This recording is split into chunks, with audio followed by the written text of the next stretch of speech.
Good morning all. Welcome to the daily news analysis of Deshna Learnings. ഇന്നത്തെ പ്രധാനപ്പെട്ട headlines ഏതൊക്കെയാണെന്ന് നോക്കാം. The first one, simultaneous election bill gives EC unbridled powers, loopholes remain, ex-CJIs. And the second one, view India's gender gap report ranking as a warning. And the third one, ED conducts fresh search in US donkey root cases. ഇനി ഇതിന്റെ detailed ആയിട്ടുള്ള analysis എന്താണെന്ന് നമുക്ക് നോക്കാം. So the first news എന്ന് പറയുന്നത് simultaneous election bill gives EC unbridled powers, loopholes remain, ex-CJIs. അപ്പം ഈ ഒരു ന്യൂസ് എന്താണെന്ന് ഇതിന്റെ സമ്മറിയിലേക്ക് നമുക്ക് നോക്കാം.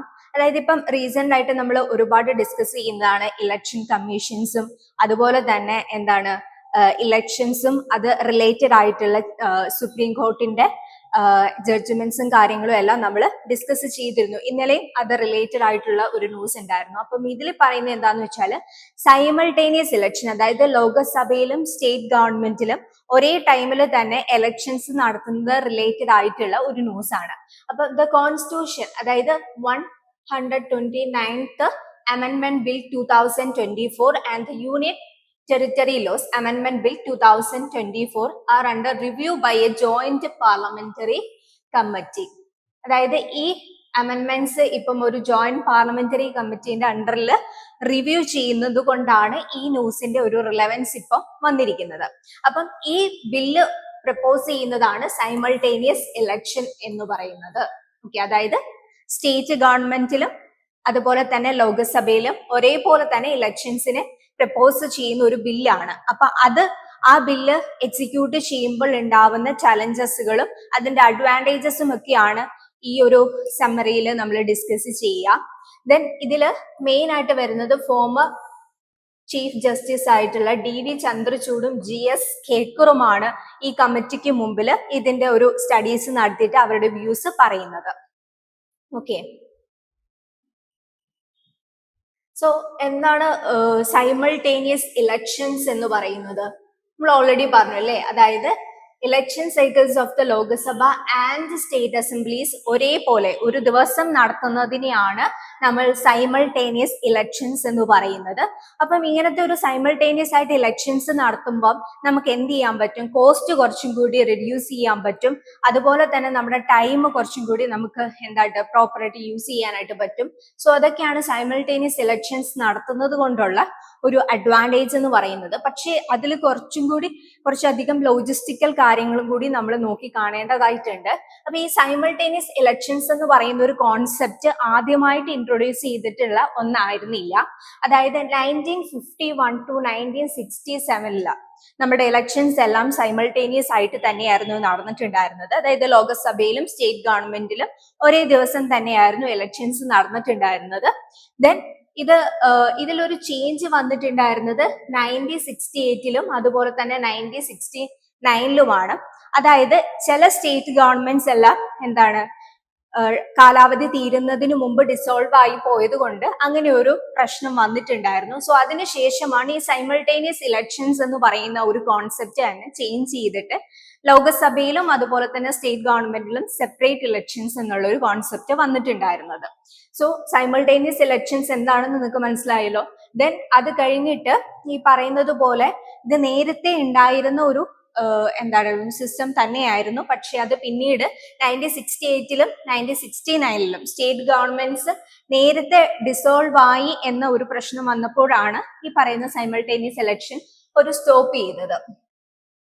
സോ ഇനി ഇതിന്റെ പ്രിലിംസിന്റെ ആസ്പെക്ട്സിൽ നമുക്ക് നോക്കേണ്ടത് എന്താണെന്ന് വെച്ചാൽ, first one, excessive power to the election commission. അതായത് ഈ സൈമൾട്ടേനിയസ് നമ്മൾ 129th അമെൻമെന്റ് ബില്ലാണ് റിവ്യൂ ചെയ്യുന്നത്. അപ്പൊ അതില് ഇലക്ഷൻ കമ്മീഷന് കുറച്ചധികം പവേഴ്സ് കൊടുക്കുന്നുണ്ട്.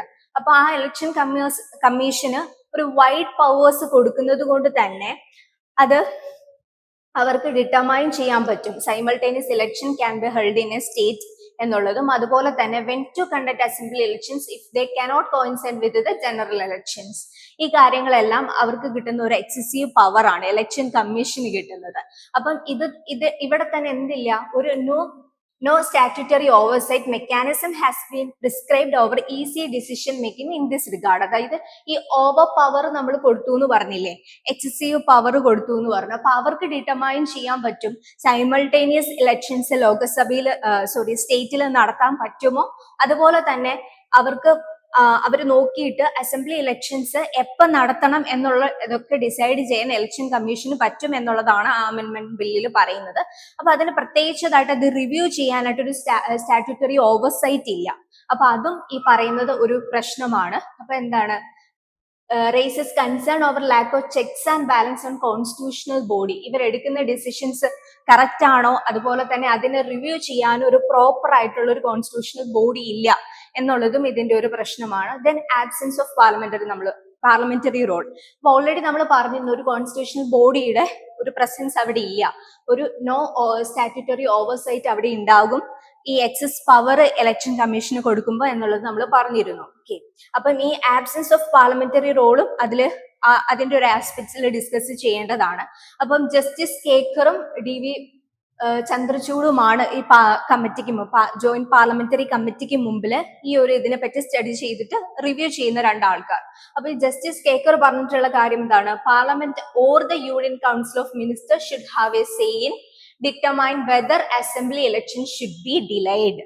അതായത് നേരത്തെ നമ്മൾ പറഞ്ഞു എക്സസ് പവർ ഉണ്ട്, ആ പവർ അനുസരിച്ച് അവർക്ക് ഡിറ്റർമൈൻ ചെയ്യാൻ എപ്പോഴാണ് അസംബ്ലി ലോകസഭയിൽ ഇലക്ഷൻസ് നടത്തേണ്ടത് അല്ലെങ്കിൽ സ്റ്റേറ്റ് ഗവൺമെന്റിൽ ഇലക്ഷൻസ് നടത്തേണ്ടതെന്നുള്ള ഒരു സേ ആർക്കുണ്ട്, ഇലക്ഷൻ കമ്മീഷൻ ഉണ്ട്. പക്ഷെ അവിടെ വേറൊരു ബോഡിക്കും അതില് ഒരു സേ ഇല്ല. അപ്പം ഈ ജസ്റ്റിസ് കേക്കർ പറഞ്ഞത് പാർലമെന്റിന് അല്ലെങ്കിൽ ഏതെങ്കിലും യൂണിയൻ കൗൺസിൽ ഓഫ് മിനിസ്റ്റേഴ്സിന് എപ്പോഴാണ്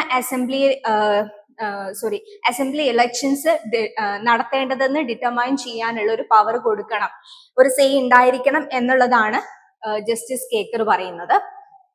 ദെൻ ഇപ്പം currently session 82A(5) of the bill allows the EC to unilaterally recommend the president to postpone of state elections. അപ്പം ഈ പറഞ്ഞ ബില്ലിൽ അമെന്റ്മെന്റ് ബില്ലില് ഈ ഒരു സെഷനിൽ പറഞ്ഞിരിക്കുന്നത് എന്താണ്, ഇലക്ഷൻ കമ്മീഷന് യൂണിലാറ്ററലി എന്ത് ചെയ്യാൻ പറ്റും, റെക്കമെൻഡ് ചെയ്യാം നമ്മുടെ പ്രസിഡന്റിനോട് ഇലക്ഷൻ പോസ്റ്റ്പോൺ ചെയ്യാൻ. അവിടെ ഈ പറയുന്ന പാർലമെന്റിനോ അതുപോലെ തന്നെ യൂണിയൻ കൗൺസിൽ ഓഫ് മിനിസ്റ്റേഴ്സിനോ ഒരു അഭിപ്രായമോ കാര്യങ്ങളോ ഒന്നും അതിൽ വരുന്നില്ല. അപ്പം ഇത്രയും കാര്യങ്ങളാണ് നമ്മൾ ഇതില് പ്രിലിംസിന്റെ ആസ്പെക്ട്സിൽ നിങ്ങൾ മനസ്സിലാക്കിയിരിക്കേണ്ടത്. ദെൻ നമ്മൾ പറഞ്ഞു അല്ലേ, ഇതില് ഇങ്ങനെ നടത്തുമ്പോൾ ഒരു കുറച്ചധികം പ്രശ്നങ്ങൾ സൈമൾട്ടേനിയസ് ആയിട്ട് നടത്തുമ്പോൾ പ്രശ്നങ്ങൾ നമ്മൾ ഫേസ് ചെയ്യേണ്ടി വരുന്നുണ്ട്. So problematic remaining period close as per the draft bill, if state bill is dissolved early, election must be held for the remainder of the original date. ഇത് ഈ ഒരു കാരണം കൊണ്ടാണ് നമ്മൾ നേരത്തെ സൈമൾട്ടേനിയസ് ആയിട്ട് ഇലക്ഷൻസ് നടന്നുകൊണ്ടിരുന്ന സ്ഥലത്ത് നമ്മൾ അതൊന്ന് സ്റ്റോപ്പ് ചെയ്തിട്ട് സെപ്പറേറ്റ് ഇലക്ഷൻ എന്നുള്ള ഒരു കാര്യം വന്നിട്ടുണ്ടായിരുന്നത്. അപ്പം ഇനി ഈ ഒരു സ്റ്റേറ്റ് റിസോൾവ് ആവുകയാണെന്നുണ്ടെങ്കിൽ അതെങ്ങനെ നമ്മൾ സൈമൾട്ടേനിയസ് ഇലക്ഷൻസ് നടത്തുമ്പോൾ അതെങ്ങനെ നടത്തും എന്നുള്ള കാര്യങ്ങളൊക്കെ പ്രോപ്പറായിട്ട് മനസ്സിലാക്കിയിരിക്കേണ്ടതായിട്ടുണ്ട്. അപ്പൊ അതൊരു ഇതിന്റെ ഒരു ചാലഞ്ച് ആയിട്ട് നമുക്ക് പറയാൻ പറ്റും. ദെൻ റേസസ് പ്രാക്ടിക്കൽ ഇഷ്യൂസ്, അതാണ് conducting elections for a short period defeat the logic of simultaneous elections. അപ്പൊ ഈ പറയുന്ന ആ ഒരു ഈ ഇലക്ഷൻസ് നടത്താനായിട്ടുള്ള ഇൻഫ്രാസ്ട്രക്ചേഴ്സും കാര്യങ്ങളും ഒക്കെ നമുക്ക് പ്രോപ്പറായിട്ട് ഉണ്ടായിരിക്കണം. അതിന്റെ ഒരു അഭാവം നമുക്കിതിൽ ഫേസ് ചെയ്യേണ്ടതായിട്ട് വരുന്നുണ്ട്. Then acts administrative and financial burden without serving democratic purpose.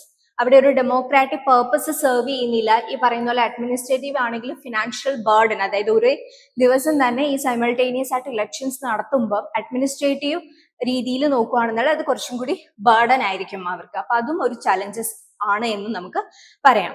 ഇനിയിപ്പം ഇത്രയൊക്കെ ക്രിറ്റിസിസം കാര്യങ്ങളും ഈ ഒരു ബില്ലിന്റെ രീതിയിൽ ബില്ലിന്റെ അണ്ടറിൽ നടക്കുന്നുണ്ടെങ്കിലും ഇതിന്റെ ഒരു പോസിറ്റീവ് സൈഡ് എന്ന് പറയുന്നത് എന്താണ്, ബോത്ത് ഈ പറയുന്ന ചന്ദ്രചൂഡൻ ആണെങ്കിലും DV ചന്ദ്രചൂഡൻ ആണെങ്കിലും കേക്കർ ആണെങ്കിലും പറഞ്ഞ എന്താണ്, the bill does not violate the basic structure of the constitution. നമ്മുടെ ബേസിക് സ്ട്രക്ചർ, കോൺസ്റ്റിറ്റ്യൂഷന്റെ ബേസിക് സ്ട്രക്ചറിനെ ഇത് എന്ത് ചെയ്യുന്നില്ല, വയലേറ്റ് ചെയ്യുന്നില്ല എന്നുള്ളത് നമുക്കൊരു പോസിറ്റീവ് നോട്ടിൽ നമുക്ക് കാണാനായിട്ട് പറ്റും. ഓക്കെ, മെയിൻസിന്റെ ആസ്പെക്ട്സിൽ നോക്കുകയാണെന്നുണ്ടെങ്കിൽ എന്താണ്, ഈ ഒരു ന്യൂസ് റിലവന്റ് ആവുന്നത് എവിടെയൊക്കെയാണ്? പൊളിറ്റിയിൽ റിലവന്റ് ആണ്, ഗവേണൻസിൽ റിലവന്റ് ആണ് അല്ലെ. അതായത് GS2 പേപ്പറിലാണ് ഇത് കൂടുതലും റിലവന്റ് ആവുന്നത്. കോൺസ്റ്റിറ്റ്യൂഷണൽ അമെന്റ്മെന്റ്സ് വരുന്നുണ്ട്, ഇലക്ഷൻ കമ്മീഷൻ, കോൺസ്റ്റിറ്റ്യൂഷണൽ ബോഡീസ് ആയ ഇലക്ഷൻ കമ്മീഷൻസ് വരുന്നുണ്ട്, ഇലക്ട്രൽ റിഫോംസ് വരുന്നുണ്ട്, federalism and separation of powers വരുന്നുണ്ട്. ഇതെല്ലാം നിങ്ങൾ ഈ ഒരു ന്യൂസിന്റെ ആസ്പെക്ട്സിൽ മനസ്സിലാക്കിയിരിക്കുക. ഇനി നമുക്ക് 2017 ചോദിച്ചിട്ടുള്ള ഒരു PYQ നമുക്ക് നോക്കാം. അതായത് simultaneous election to the Lok Sabha and the state assemblies will limit the amount of time and money spent in electioneering, but it will reduce the government's accountability to the people's discuss. ഇതായിരുന്നു 2017 ചോദിച്ചിട്ടുണ്ടായിരുന്ന ഒരു question ആണ്. ഇപ്പം ഈ ഒരു ഡിസ്കഷൻസും കാര്യങ്ങളും ഒക്കെ നടക്കുന്നത് കൊണ്ട് തന്നെ നമുക്ക് ഇതിൽ നിന്നൊരു ക്വസ്റ്റ്യൻ നമുക്ക് എന്ത് ചെയ്യാൻ പറ്റും, എക്സ്പെക്ട് ചെയ്യാനായിട്ട് പറ്റും. നിങ്ങൾക്ക് പ്രാക്ടീസ് ചെയ്യാനായിട്ടുള്ള ഒരു ക്വസ്റ്റ്യൻ ആണിത്. The proposal for simultaneous elections in India raises serious concerns about the unchecked power of the Election Commission. Critically examine the constitutional and institutional safeguards needed to implement such a reform. അപ്പൊ ഇത് നിങ്ങൾ just ഈ ഒരു news analysis ചെയ്തതിന് ശേഷം, ഈ article വായിച്ചതിന് ശേഷം ഈ ഒരു മെയിൻസിന്റെ ക്വസ്റ്റ്യൻ ഒന്ന് എഴുതി നോക്കുന്നത് നല്ലതായിരിക്കും. സോ ദ സെക്കൻഡ് ന്യൂസ് എന്ന് പറയുന്നത് view India's gender gap report ranking as A warning. അപ്പം ഇതെന്താണ്, നമ്മുടെ ജെൻഡർ ഗ്യാപ്പ് റിപ്പോർട്ടിനെ ബേസ് ചെയ്തിട്ടുള്ള ഒരു ആർട്ടിക്കിൾ ആണ്. അപ്പൊ ഇതെന്താണ്, സൊസൈറ്റിയിലും ഇമ്പോർട്ടന്റ് ആയിട്ടുള്ള ഒരു എന്താണ് ന്യൂസ് ആണെന്ന് നമുക്ക് മനസ്സിലാക്കാൻ പറ്റും. സോ ഇതിന്റെ കോണ്ടെക്സ്റ്റ് പറയുന്നത് എന്താണ്, world economic forum global gender gap report 2025 base ചെയ്തിട്ടാണ് ഇപ്പൊ ഈ ഒരു ന്യൂസ് എന്ത് ചെയ്തിരിക്കുന്നത്, റിലവന്റ് ആയിരിക്കുന്നത്. ഇപ്പൊ പ്രിലിംസിന്റെ ആസ്പെക്ട്സിൽ ഗ്ലോബൽ ജെൻഡർ ഗ്യാപ്പ് റിപ്പോർട്ട് ആരാണ് റിലീസ് ചെയ്യുന്നത് എന്ന് ചോദിച്ചാൽ എന്താണ്, വേൾഡ് എക്കണോമിക് ഫോറം ആണ്. ഓക്കെ, വേൾഡ് എക്കണോമിക് ഫോറം ആണ്. ഇത് നമുക്ക് പ്രിലിംസിന്റെ ആസ്പെക്ട്സിൽ ചോദിച്ചിട്ടുള്ള ക്വസ്റ്റ്യൻസ് ആണ്. അപ്പൊ ഇതൊന്ന് നിങ്ങൾ മനസ്സിലാക്കിയിരിക്കുക. വേൾഡ് എക്കണോമിക് ഫോറം ആണ് ഗ്ലോബൽ ജെൻഡർ ഗ്യാപ്പ് റിപ്പോർട്ട് എന്ത് ചെയ്യുന്നത്, റിലീസ് ചെയ്യുന്ന അല്ലെങ്കിൽ പബ്ലിഷ് ചെയ്യുന്ന എന്നുള്ളത്. ഇനി ഈ ന്യൂസിന്റെ സമ്മറി എന്താണെന്ന് നമുക്ക് നോക്കാം. ഓക്കെ, ദെൻ നമുക്ക് നോക്കേണ്ട കാര്യം first one, poor global ranking. അതായത് ഇന്ത്യയുടെ റാങ്കിങ് എന്ന് പറയുന്നത് വളരെയധികം ഇമ്പോർട്ടന്റ് ആണ്. നമ്മുടെ റാങ്കിങ് എന്ന് പറയുന്നത് 148 നമുക്കുള്ളത് എത്രയാണ്, 131 ആണ്. എത്രത്തോളം പുറകിലാണ് ഇന്ത്യയുടെ ഒരു ജെൻഡർ ഗ്യാപ്പ് റാങ്കിങ് എന്നുള്ളത് ഇതിൽ നിന്ന് നമുക്ക് മനസ്സിലാക്കാം. സോ ഇതില് മെയിൻ ആയിട്ടും ഏതൊക്കെ കാര്യത്തിലാണ് നമ്മൾ ബാക്കിൽ നിൽക്കുന്നത്, economic participation, health and survival, ഈ രണ്ട് കേസിലാണ് നമ്മൾ എന്ത് ചെയ്യുന്നത്, വളരെയധികം പുറകിലേക്ക് നിൽക്കുന്നത്. ഓക്കെ, അപ്പൊ നമ്മൾ ഇന്നലെ ഒരു ന്യൂസ് ഉണ്ടായിരുന്നു അല്ലെ, ഈ സൊസൈറ്റി റിലേറ്റഡ് ആയിട്ട്, യൂത്തിനെ റിലേറ്റഡ് ആയിട്ട് നമ്മളുടെ ഡെമോഗ്രാഫി ഡിവിഡൻഡ് ഒക്കെ പറഞ്ഞപ്പോൾ യൂത്ത് ആണ് ഏറ്റവും കൂടുതൽ ഉള്ളത്. ആ യൂത്തിനെ പ്രോപ്പർ ആയിട്ട് നമ്മൾ എന്ത് ചെയ്ത് യൂസ് ചെയ്ത് കഴിഞ്ഞാൽ നമുക്ക് എക്കണോമിക് ഗ്രോത്തും കാര്യങ്ങളൊക്കെ ഉണ്ടാവും എന്നുള്ളൊരു ന്യൂസ് ഇന്നലെ ഉണ്ടായിരുന്നു അല്ലെ. അപ്പൊ ഇതൊക്കെ എന്താണ്, കണക്റ്റഡ് ആയിട്ടുള്ള ഒരു ന്യൂസ് തന്നെയാണ്. അപ്പൊ ഇവിടെ മെയിൻ ആയിട്ട് നമ്മൾ ലോ ആയിട്ടുള്ളത് എക്കണോമിക് പാർട്ടിസിപ്പേഷനിലും ഹെൽത്ത് ആൻഡ് സർവൈവലും ആണ്. അപ്പൊ ഇത് വളരെയധികം ഇമ്പോർട്ടന്റ് ആണ്, നിങ്ങൾ മനസ്സിലാക്കിയിരിക്കുക. ദെൻ 148 ആണ് നമ്മുടെ റാങ്കിങ് എന്നുള്ളത്. 148 കൺട്രീസിൽ 131 ആണ് ഇന്ത്യയുടെ റാങ്കിങ് എന്നുള്ളതും കൂടി നിങ്ങൾ മനസ്സിലാക്കിയിരിക്കുക. പ്രിലിംസിന്റെ ആസ്പെക്ട്സിൽ നിങ്ങൾക്ക് ക്വസ്റ്റ്യൻസ് ഇതിൽ നിന്ന് ചോദിക്കാം. Okay, then health and survival issue. Skewed sex ratio at birth due to persistent son preference. നമ്മൾ ഇന്നലെയും പറഞ്ഞിരുന്നു അല്ലെ, ഒരുപാട് ചൈൽഡ് മാരേജിന്റെ കാര്യം പറഞ്ഞു, അതുപോലെ തന്നെ ബർത്ത് റിലേറ്റഡ് ആയിട്ടുള്ള കാര്യങ്ങൾ പറഞ്ഞു അല്ലെ. ഇതിൽ കൂടുതലും എന്താണ്, ഇപ്പോഴും ആളുകള് എന്താണ്, പെൺകുട്ടികളെക്കാട്ടിൽ കൂടുതൽ ആൺകുട്ടികളെയാണ് പ്രിഫർ ചെയ്യുന്നത്. അതും ഈ പറയുന്ന നമ്മുടെ ജെൻഡർ ഗ്യാപ്പ് റിപ്പോർട്ട് ഇത്രയും ബാക്കിലേക്ക് പോകാനായിട്ടുള്ള ഒരു കാരണമായിട്ടുണ്ട്. Healthy life expectancy for woman is lower than men. Okay, അപ്പൊ നമ്മൾ ഇതിൽ നിന്ന് എന്താ മനസ്സിലായി, ഹെൽത്ത് ലൈഫ് എക്സ്പെക്ടൻസി എന്ന് പറയുന്നത് മെന്നിനെക്കാട്ടിലും കുറവാണ് വിമൻ എന്നുള്ളത്. അപ്പൊ ഇന്നലത്തെ ന്യൂസ് ആർട്ടിക്കിളിലും ഇത് നമുക്ക് കണക്ട് ചെയ്ത് നമുക്ക് പറയാനായിട്ട് പറ്റും. ഇന്നലെ നമ്മൾ പറഞ്ഞിരുന്നു, അതായത് വുമണിന് ഇപ്പൊ ചൈൽഡ് മാരേജ് നടക്കുന്നുണ്ട്, പ്രോപ്പർ ആയിട്ടുള്ള അവർക്ക് ഒരു ഹെൽത്തും കാര്യങ്ങളും ഒന്നും അവർക്ക് മെയിൻറ്റെയിൻ ചെയ്യാനായിട്ട് പറ്റുന്നില്ല. അതുപോലെ തന്നെ എന്താണ്, അനീമിക് ആയിട്ടുള്ള പല നമ്മുടെ വിമൻസിനെ എടുക്കുകയാണെങ്കിൽ ഒരുപാട് ആളുകളിൽ ഈ പറയുന്ന അനീമിക് എന്നുള്ളൊരു അനീമിയ എന്നുള്ളൊരു പ്രശ്നം നമുക്ക് കാണാനായിട്ട് പറ്റും. then അവർക്ക് പ്രോപ്പർ ആയിട്ടുള്ള ഇപ്പം പ്രഗ്നൻസി ടൈമിലാണെന്നുണ്ടെങ്കിൽ മാൽ ന്യൂട്രീഷൻസും കാര്യങ്ങളെല്ലാം അവർക്ക് നടക്കുന്നുണ്ട്, പ്രോപ്പർ ആയിട്ടുള്ള ന്യൂട്രീഷൻസ് അവർക്ക് കിട്ടുന്നില്ല. അതുപോലെ തന്നെ കണ്ടിന്യൂസ് റിപ്പീറ്റിംഗ് ആയിട്ടുള്ള ഈ പ്രഗ്നൻസിയും കാര്യങ്ങളും എല്ലാം അവരുടെ ഹെൽത്തിനെ അഫക്ട് ചെയ്യുന്നുണ്ട് എന്നുള്ളത് നമ്മൾ ഇന്നലെ ഡിസ്കസ് ചെയ്ത കാര്യമാണ്. അപ്പൊ ആ ഒരു ന്യൂസ് ആർട്ടിക്കിളും ഇതുമായിട്ട് നിങ്ങൾക്ക് കണക്ട് ചെയ്ത് എന്ത് ചെയ്യാൻ പറ്റും, വായിക്കാനായിട്ട് പറ്റും. ദെൻ 57% വുമൺ, അതായത് 15 to 49 ഇയേഴ്സ് ആർ അനീമിക്. നമ്മൾ ഇന്നലെ പറഞ്ഞ സെയിം കാര്യം തന്നെയാണ്, അനീമിക് ആണ്. ഈ സെയിം 50 to 49 ഇയേഴ്സ് എന്നുള്ളത് ഇന്നലത്തെ ആർട്ടിക്കിളിലും നമ്മൾ പറഞ്ഞിട്ടുണ്ടായിരുന്നു. Affecting productivity and maternal health. ഈ മെറ്റേണൽ ഹെൽത്തിന്റെ കാര്യമൊക്കെ നമ്മൾ പറഞ്ഞു. ഏകദേശം 220 മില്യൺസ് ഓഫ് ചൈൽഡ് മാരേജും നടക്കുന്നുണ്ട് എന്നുള്ളത് ഇന്നലെ നമ്മൾ ഡിസ്കസ് ചെയ്ത ന്യൂസിൽ നിന്ന് നമുക്ക് മനസ്സിലാക്കാൻ പറ്റി. Then economic participation. Economic participation എന്ന് പറയുന്നത് എന്താണ്? നമ്മൾ പറഞ്ഞു ഇന്ത്യ റാങ്ക് എന്ന് പറയുന്നത് 143rd on the economic participation and opportunity. 143rd ആണ്.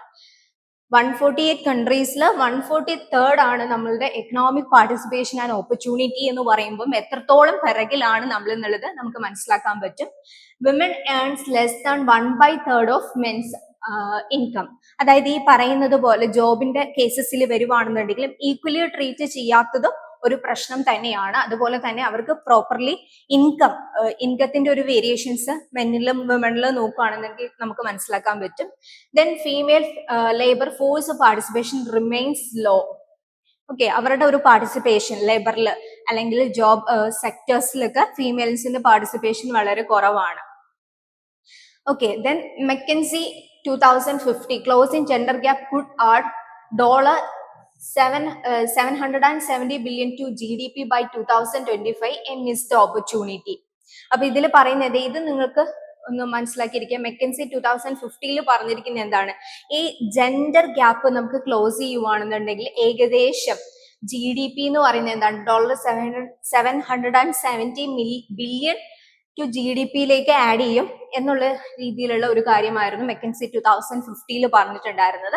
അപ്പൊ ഇതെല്ലാം നിങ്ങൾക്ക് മെയിൻസിന്റെ ആസ്പെക്ട്സിലും ഈ പറയുന്ന ഡേറ്റാസും കാര്യങ്ങളും എല്ലാം വളരെയധികം റിലവന്റ് ആണ്.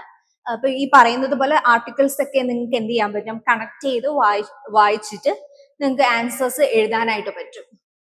ഓക്കെ, ദെൻ വരുന്നത് അൺപെയ്ഡ് കെയർ വർക്ക്. നമുക്ക് ഈ കെയർ വർക്കിനെ നമ്മൾ എന്താ പറയുന്നത്? കെയർ എക്കണോമി എന്ന് പറയാറുണ്ട്, കെയർ എക്കണോമി. അപ്പൊ ഈ അതിന്റെ കാര്യമാണ് ഇതിനകത്ത് പറയുന്നത്. അതായത് ഇന്ത്യൻ വുമൻസ് അവരുടെ ഡൊമസ്റ്റിക് വർക്ക് എന്ന് പറയുന്നത് ശരിക്കും പറഞ്ഞു കഴിഞ്ഞാൽ മെന്നിനെക്കാട്ടിലും 7 times കൂടുതലാണ്. അതിനെയാണ് നമ്മൾ എന്തെന്ന് പറയുന്നത്? കെയർ എക്കണോമി എന്ന് പറയുന്നത്. അത് പ്രത്യേകിച്ച് നമ്മുടെ GDP-യിലോ കാര്യങ്ങളോ ഒന്നും ആഡ് ആവുന്ന കാര്യങ്ങളല്ല. So unpaid work not accounted in national GDP, അതുപോലെ തന്നെ ബഡ്ജറ്ററി ഫ്രെയിംവർക്സിലൊന്നും ഇത് ഇൻക്ലൂഡഡ് അല്ല.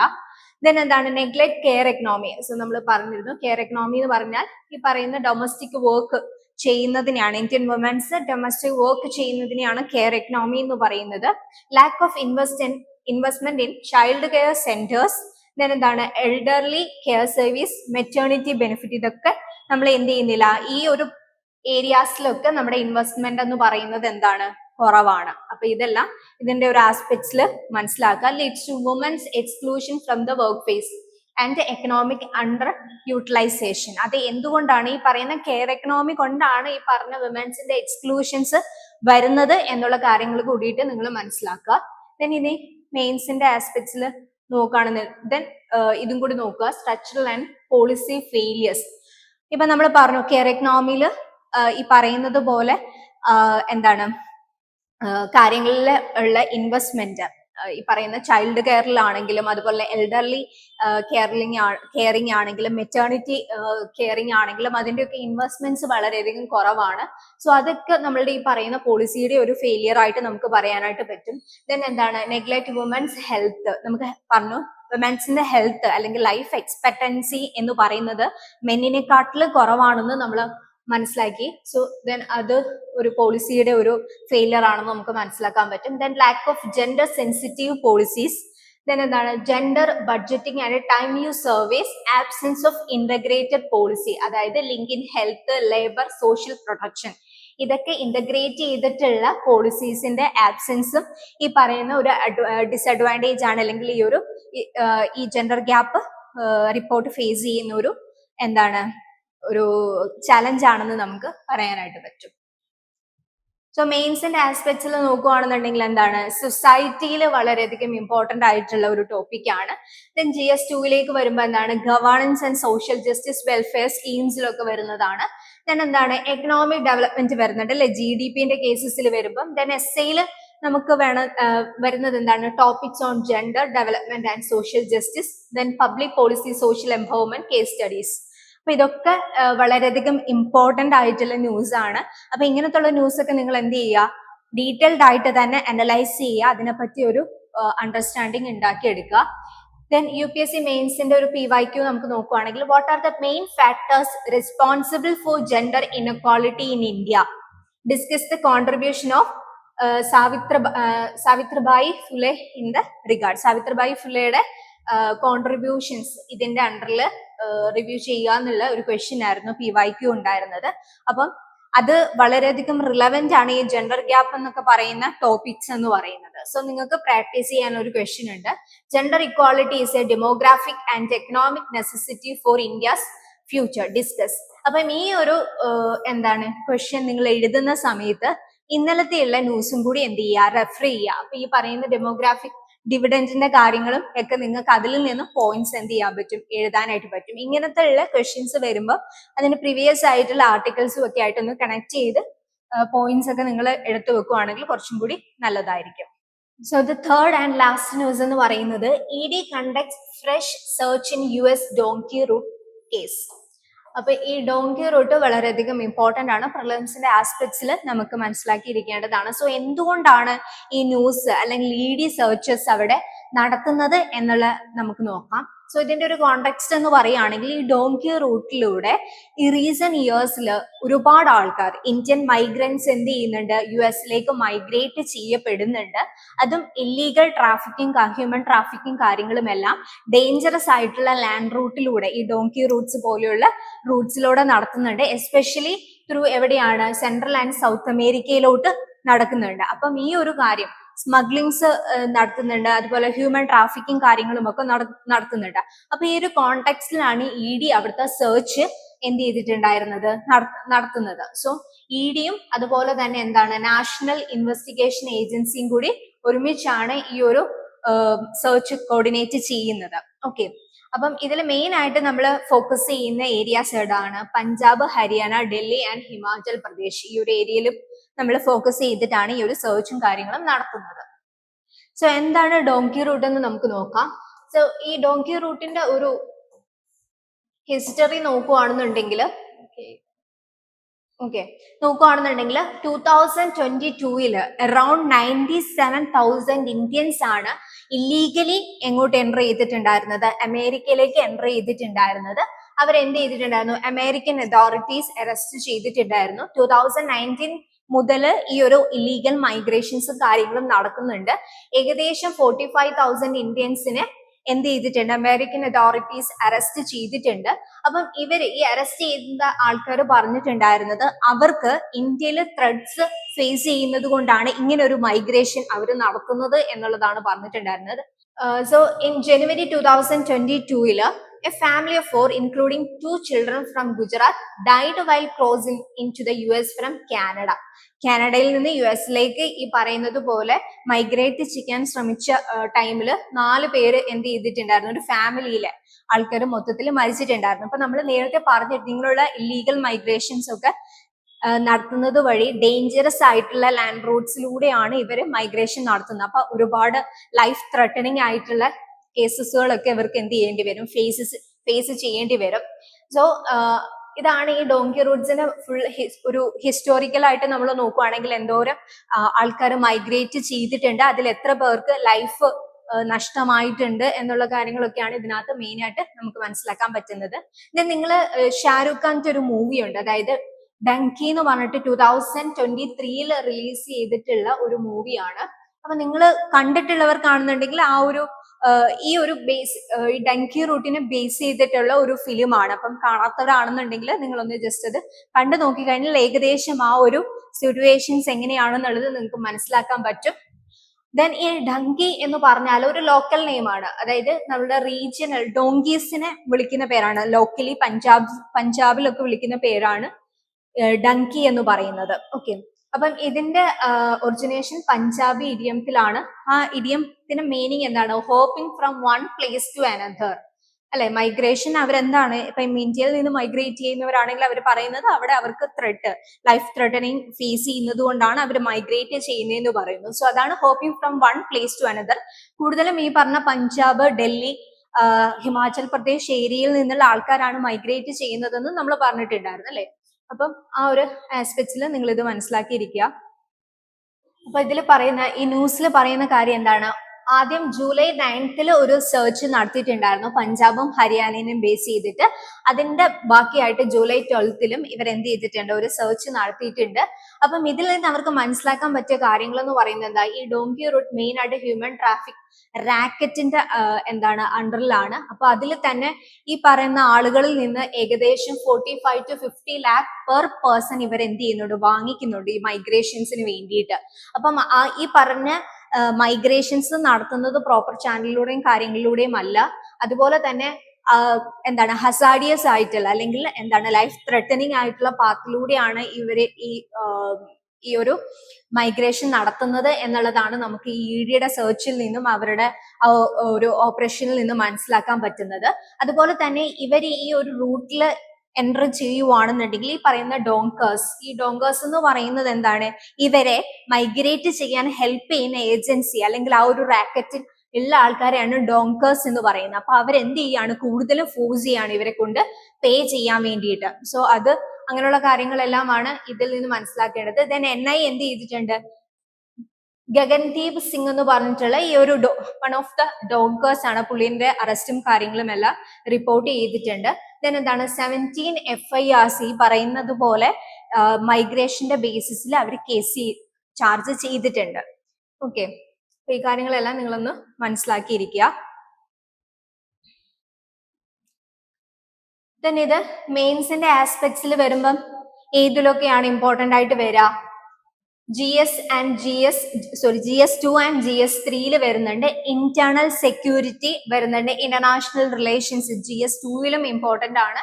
ഇന്റേണൽ സെക്യൂരിറ്റി വരുമ്പോൾ GS 3 വരുന്നുണ്ട്. ദെൻ ഗവേണൻസിലും ഇമ്പോർട്ടന്റ് ആണ്. പിന്നെന്താണ്? എത്തിക്സ് GS 4 എത്തിക്സ് പേപ്പറിലും ഇത് വളരെയധികം റിലവന്റ് ആണ്. Essay topics on crime, human rights or migration, ഇതിന്റെ ബേസിസിലൊക്കെ എസ്സേയിലും നമുക്ക് ഈ വാല്യൂസ് വെച്ചിട്ട് നമുക്ക് എഴുതാനായിട്ട് പറ്റും.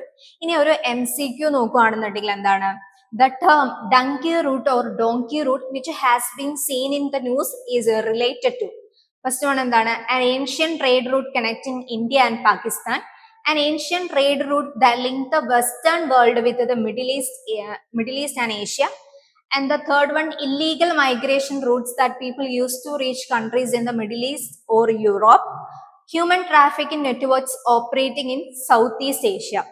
The answer എന്താണ്? C ആണ് വരുന്നത്, അല്ലെ? Illegal migrations route that people used to reach countries in the Middle East or Europe.